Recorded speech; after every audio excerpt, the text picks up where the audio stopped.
What's shaking? Hey, I'm Rick Jordan, and today we're going all in. I want you to share this out with 3 people today because I was looking through the notes for this show ahead of time, and it's a crazy, crazy transition from rare disease genetic research into dark web monitoring and some other things, which identity theft, data breaches, all that, which is my wheelhouse, of course, along with everything else that I do, being an autodidact or a polymath. Now, look those words up. We don't talk about those much either. My guest today is in Walnut Creek, California right now. I just finished my lunch. He's about to eat his as soon as we're done recording this show. Tobin Shea, welcome, man. Hi, Rick. Thank you so much for having me today. Dude, it's good to have you on. And I was looking through everything ahead of time and redoing it. And, my team can see me, when you can't see me. And the faces I was making, I was like, whoa, that's why, that's an interesting transition, man, because I started like, dang, Tobin's a really, really smart dude, which is awesome. And, genetic disease research, and some of these things, hereditary, hemorrhagic, this next word I will not get right. Telangiectasia. Thank you. Yeah. I mean, hemorrhagic, sure, but okay. I'm gonna shut up and not try to read these words anymore. I know, right? But it's interesting because you developed several patent pending ventilators, right, in response to firearm safety devices. Sure, yeah. So during COVID-19 pandemic, I have some patent pending ventilator technology to, that was a big issue early on. And then in response to some of the gun violence we've seen in the US, I also invented some firearm safety devices. So different issues, but I like to think I contributed a little bit to both. That's interesting. Yeah, I mean, the ventilators are great, but you're talking firearm safety devices. Now, this is also in my wheelhouse from having a private protection agency before, too.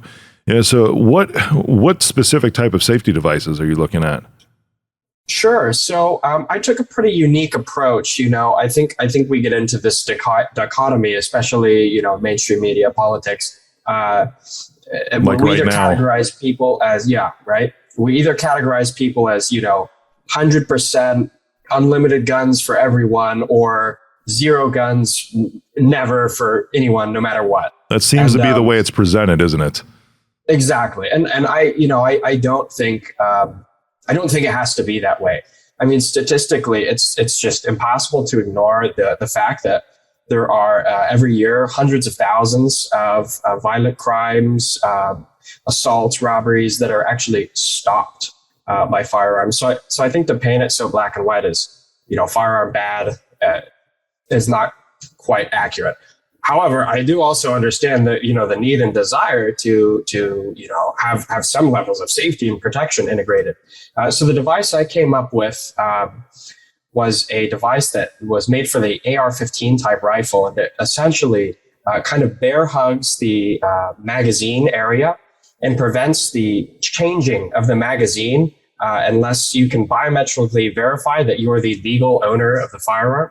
A lot of times in these crimes, it's stolen firearms that are being used, or, a parent's firearm, a grandfather's firearm. So by doing this, we cannot disable the firearm's capacity to be used in a defensive situation, but by preventing the magazine from being changed except by the lawful owner, you take a lot of the, potential dangers out of said weapon.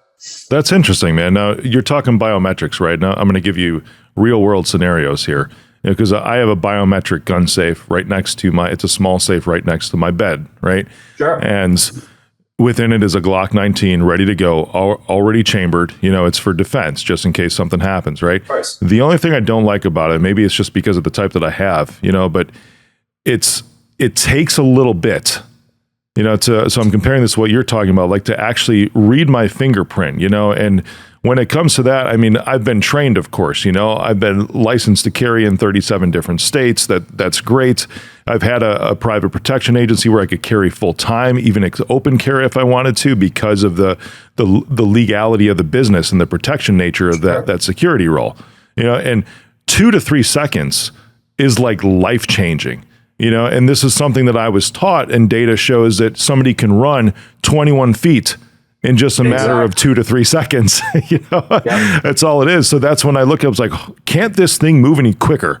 But then is it quicker to punch numbers in and open the thing, whatever it is? But how does yours change that? Because I think it might be different with changing a magazine. Because you can obviously take cover real quick. Obviously, I've been trained in these scenarios, to change out the magazine, but it's still 2 to 3 seconds, wouldn't it be? Or is yours quicker? Yeah, so you're right. With any technology, there's going to be some lag time, and I've seen the biometric safes too. Usually, you're holding, click. Okay, there it is. So my imagined use case would be that you would actually, like you said, your Glock 19 is ready to go, locked and loaded next to your bed. An unloaded gun doesn't work. That's just true. Yeah, or even a gun with the safety on, for that matter, because again, that's precious time. Yeah, exactly. So my imagined use case would the gun would actually be loaded, and the device would not hamper the loading of the gun. So if you wanted to keep it, hot in a safe, that's fine, and you should have, depending on your state, 10 to 30 rounds all ready to go for whatever defense situation you need.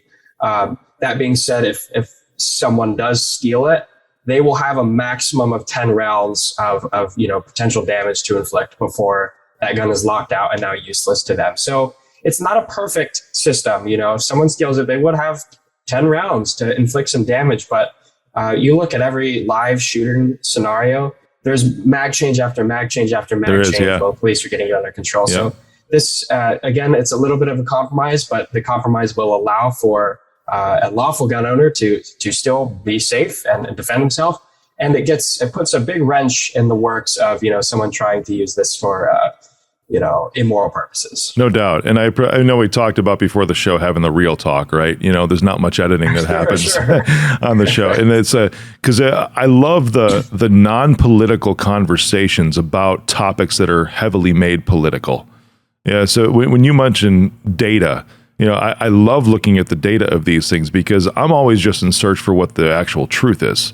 And then you can formulate an opinion, of course, based upon that. But the no guns to the let them run wild and free, there's really no data that backs up either of those perspectives, is there? No, absolutely not. And I totally agree with you. And I think if we're going to find a solution, that means we need to accurately diagnose the problem first. If we just keep making things up that are very emotional. And, I understand the plea by both sides. But if we're just going to stay in these emotional arguments, we're not really honing in on the real problem, which means whatever solution we come up with isn't actually going to address the problem because we didn't take the time to actually investigate. So I like to look at numbers and try to, depoliticize things wherever possible, because that usually doesn't lead to productive conversations. Depoliticize, then humanize. That's the best way to take it, man. It's a cool conversation we've developed just off of literally 3 words of your bio. Firearm safety devices.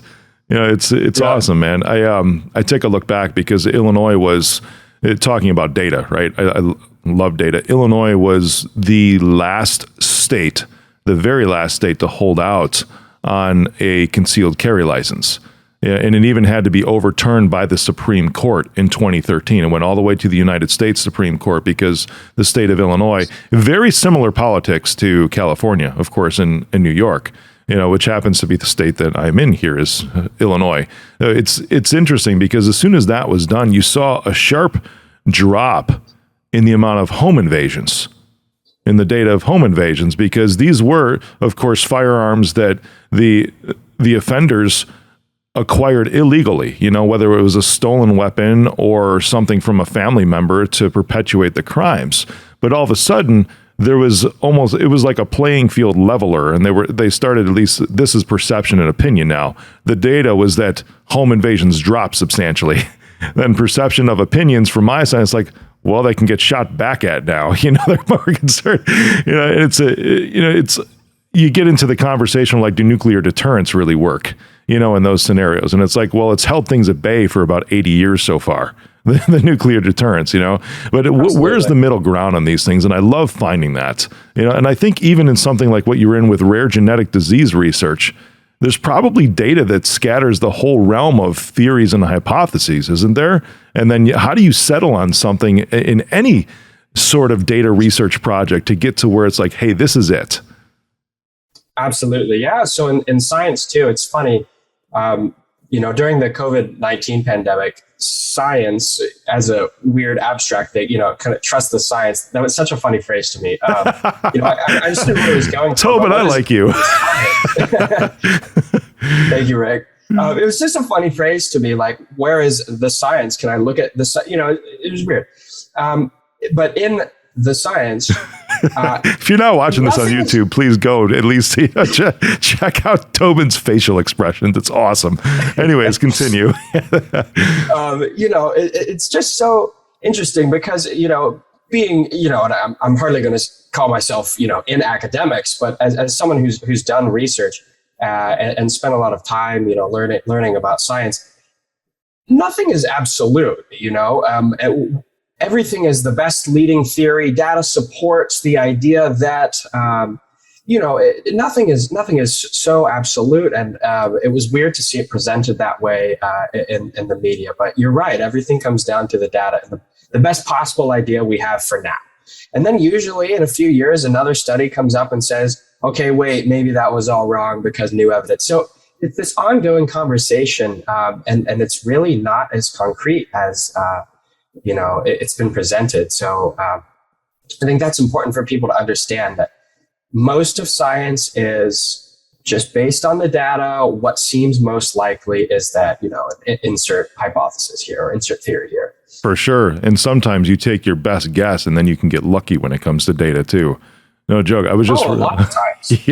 Yeah. That's how, that's the scientific method, right? You have a hypothesis, which is more or less a guess. You've observed some stuff and you say, hey, I think this is what's going on. And then you test it and you might be right, you might be wrong, or maybe somewhere in between. Dude, you just, don't you, I love how you're doing the air quotes with the science, right? Because it seems like a lot of the last 2 years just completely threw the scientific method out the window. Because it came to, yes, you have a hypothesis out of observation, but then there was never any testing after that to either prove or disprove the hypothesis, and I'm whether that was, and I'm not going to go on a political soapbox with this, but if it was masks, vaccines, whatever, there was really never any testing to see what the rates were of transmission or if these things actually functioned. It was just using the data that was made to put in to generate these things. And it's like, okay, here's, as you said, the science, what was the science? Because the science has to include, after a hypothesis, it has to include the testing phase to prove or disprove. Yeah. And then when I said, like, you just get lucky, there's an article I was reading the other day about a medication that was for endometrial cancer. Because now we're back into the disease research here, right? And they had a hypothesis that was based upon some data. Then they went and tested it, and dude, they got freaking lucky because they got so lucky that it cured 100%. Mm-hmm. And it was rectal cancer. They used a drug for endometrial cancer, had some data, formulated a hypothesis, then tested it on a group of people, and it was a 100% cure rate. So that was the thing. It's like, we're going to try to prove this. Nobody was ever expecting that because it's never happened before. They got lucky by actually just saying, but the only way you got lucky is actually by doing. Oh man, that's true. People have told me, oh, you're just so lucky. I'm like, no, it's momentum. But dude, you only get lucky because you actually did it in the first place. You actually took some kind of action. Sure. Yeah. Definitely. So, you're right that it's one thing to have a hypothesis. It's one thing to go through the testing and then and support, your hypothesis and kind of graduate to a theory more or less. And I think in the last 2 years, especially around COVID, I think two things kind of happened. One, it is difficult to do tests, especially when it's non-laboratory setting. This was real people, really experiencing a virus. So, obviously, there's ethical, I don't want to call them boundaries, but parameters to take into account. You couldn't, for example, say, okay, we have 100 people with COVID. We'll treat half of them and not treat the other half. That's unethical. Yeah, so that does make it harder to test things like that, especially when we're going through it now on a, quite literally pandemic scale. So I'll give the scientists a little bit of a slack there. But the other thing that I won't give the politicians slack, though. I'll give the scientists some slack, but not the politicians. Yeah, I agree with you there. And that is my next point. The science also got politicized, and I think that is a great disservice. And a lot of the big publications, I don't want to name the specific one, but one of them actually came out and said, for our first time in however many decades, so-and-so journal is getting political. And they kind of framed that as a good thing. Like, we're entering politics. This is a good thing. And I read that. I said, this is horrible. Yeah. Science and politics, should have very little to do with each other. That's just bad when our scientists are going to science, aren't we trying to eliminate bias? Yeah. But then by entering politics, we're entering a realm of almost pure bias. So right on. And that was one of the reasons why NASA stayed private for so many years too. Is because it was able to have the separation. Of course, there was federal funding that goes into it, but that's the beauty of it, isn't it? Isn't that how it's supposed to work? Is that private and public are supposed to have this cohesion together in order to do the best for mankind? I think so too. In theory, it's a great system, and execution. Usually things don't go as planned. I'll be a little ideological today for you. How about that, Tobin? Of course. Yeah. Dude, thanks for indulging me and all that. But yeah, I appreciate that we're on the same page on all these things too, because it's just a page of truth. It's down the middle. Just give me the hard data. I agree. I agree. I think if everyone was willing to sit down with each other and, put aside the passion behind, whatever point they're arguing, I think the middle ground is a lot more reasonable than people think, and it's easier to arrive there if you're willing to give that conversation time of day. That's what I like to think. Very eloquently said, my friend. Now, let's shift gears real quick, because you've done all these amazing things. And by the way, I feel, everybody, that I'm really talking to a genius right now, just because of everything that he's gone through. Not at all. It's incredible brain on Zoom right now in front of me. So you went from all of these amazing things, right? Rare disease research and firearm safety devices, and now you have something going on with dark web surveillance. That's a heck of a shift, man. How did that first? We'll get into what you're doing in a minute, but why that shift? How'd you make that shift? Sure. So behind the resume, something my whole life that I've been, very interested in, fascinated by is, computers and cybersecurity and, kind of all the things going on under the hood that we don't interact with on every day, like the dark web. So certainly while I was, getting educated and stuff, all that is very transparent on the resume. But again, behind the scenes, I just have this deep fascination for this sort of stuff, and credit where credit's due. Mostly, our co-founder is he's a real computer genius here, and we actually grew up as great friends together, and kind of as a pet project. Actually, we were curious. We thought, but by exploring the dark web, we're seeing kind of fraud on the industrial scale, really. Yeah, and we were kind of curious. Hey, I wonder how many credit cards do you think are getting sold on the dark web? I don't know. That's a great question. Let's find out. So just as kind of a pet project, our co-founder developed a kind of monitoring technology, and we're just looking at how quickly cards were turning over on the dark web. It's very quick, by the way, and seconds. Very quickly, yeah. And very very quickly, we were able to realize this is valuable information we're gathering. And this could be helpful information if shared with the right people. So then we kind of, built a business model out of it and changed the focus to enriching data to a usable level that we could, share with law enforcement and potential clients as well. That's incredible. So what were some of the biggest discoveries that you found? Sure. Again, I think when we started, we knew, of course, there's cyber criminals, there's hackers, living in basements and stuff. But when we really started kind of crunching the numbers, I'm talking tens of millions of cards being sold every year. And that's just credit and debit cards. Yeah. Then we said, well, oh my gosh, there might be even more social security numbers and people's home addresses, phone numbers, just personal identifiable information, or PII for short. getting sold. And again, it just reached this industrial scale that was kind of hard to fathom, actually, how much was really going on. It's interesting because, I mean, that's my world that I live in, right? Having a cybersecurity company. And it's the dark web is an interesting thing. Yeah, there was a documentary that just released a couple of weeks ago that I'm in. It was the sequel to an original called Cybercrime, but this one is called The Dark Web Uncovered. And one of the points that I made in it was, the dark web is actually really just where the transaction takes place.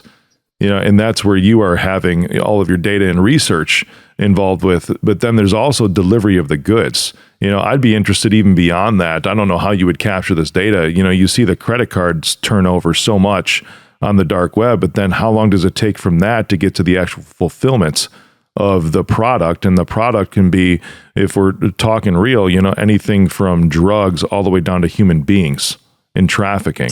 Sure. Yeah. And so we actually, we briefly, unofficially, it didn't pan out, budgetary issues and whatnot. It's a big machine, but we briefly helped out with the United States Postal Service in delivering or in identifying packages that were used to deliver, illicit substances, mostly drugs.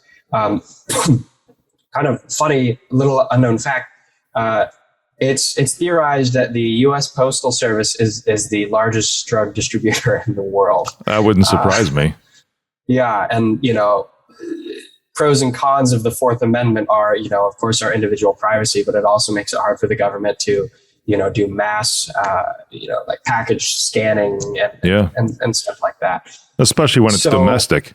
Coming in from overseas, it's a different story because it has to go through customs, and that's scanned all day long. Yeah, customs, they catch a lot. Domestic, they have to have pretty compelling evidence to open a package. You got it. So you're right. The fulfillment is that's a whole nother crazy process, and to some extent you can monitor, or try to monitor shipping trends and things like that. But I believe it was the Hydra market that was recently closed down this year in a pretty neat multinational campaign. But one of their services was money laundering. So you sent them your Bitcoin and they sent you no kidding, a duffel bag of cash. And how they would do it was, you'd send them your Bitcoin. Of course, they'd probably take a, 10, 15% fee off the top. And then you would get a message of GPS coordinates. And you would go to said coordinates at said day, and you would dig up a duffel bag of money. That's the wildest thing ever. That sounds like something out of a movie. And they moved, who knows how much money that way. Some speculate millions, others speculate billions of money by this crazy drop service of bearing duffel bags around the world for cyber criminals to launder their money. No joke. I talk to my team a lot here on the cyber side, and nobody within the cybersecurity company was involved with my private protection agency. And I blending those two together, it's exactly what you're talking about. And I would tell stories or just say, well, this kind of stuff goes on, and almost all of them are just disbelief, right? No way that's real. Just like you said, it sounds like it's something out of a movie. I'm like, for real, there's a world out there that is exactly what you're saying right now, that is still just like some kind of drop from a James Bond movie. This is how this stuff takes place. Money laundering is still live and well. And by the way, that's why the Secret Service was actually initiated to begin with, outside of presidential protection. Most of what the Secret Service does, even to this day, has to do with counterfeit money and money laundering. I think that's like 75% of their budget, man. It's insane. Absolutely. Yeah. I think it was an interesting statistic. I think it was about 1/5 of the world economy is thought to be part of the quote black economy, illegal things, and that comes out to, oh gosh, I think it was something like $16 trillion a year was part of the illegal economy. Yeah, that's a lot of money. Yep, 16 no trillion doubt. a year. So you bet that there is industrial, business going on at that scale to support $16 trillion. You bet there are delivery services and, money laundering, cash drops, and, only a fraction of that exists on the dark web. But, the point is it's a big industry, and big industries need, large, stable companies to support them, and they exist. You got that right, man. Wow, this is exciting. You know, we've gone such through an array of conversation today. Starting out with 3 words from your bio about firearm safety, going into genetic research and dark web surveillance. Man, you've done so much. You know, and it's interesting how you've started to cross all these different thresholds. But I see the common thread across all of them, man, and it's data. It really, if I were to phrase it a different way, it's truth. You know, that's what I appreciate. It's about what you're doing, and I can't wait to see what you're going to do next. Now, man, we're gonna stay in touch for sure, and I'm excited to see what is next. You got to have something cooking up in that amazing, ginormous brain of yours. Thank you so much. Yeah, no, I would certainly love to stay in contact. But you're right, data, truth, and when I meet clients or potential investors, fundraising. I get questions, science background, that's interesting. How'd you get into this? And I always say, I'm a scientist first. And everything we do here at Mindwise, our cybersecurity fraud prevention company, it's all about the data. It's all backed by data. So scientist first. Brilliant. Website, mindwise.io. Check it out. Connect with Tobin on LinkedIn, it looks like. Tobin Shea, Shea. Dude, thanks for coming on today, man. I appreciate the conversation. Thanks so much, Rick. It was great talking to you.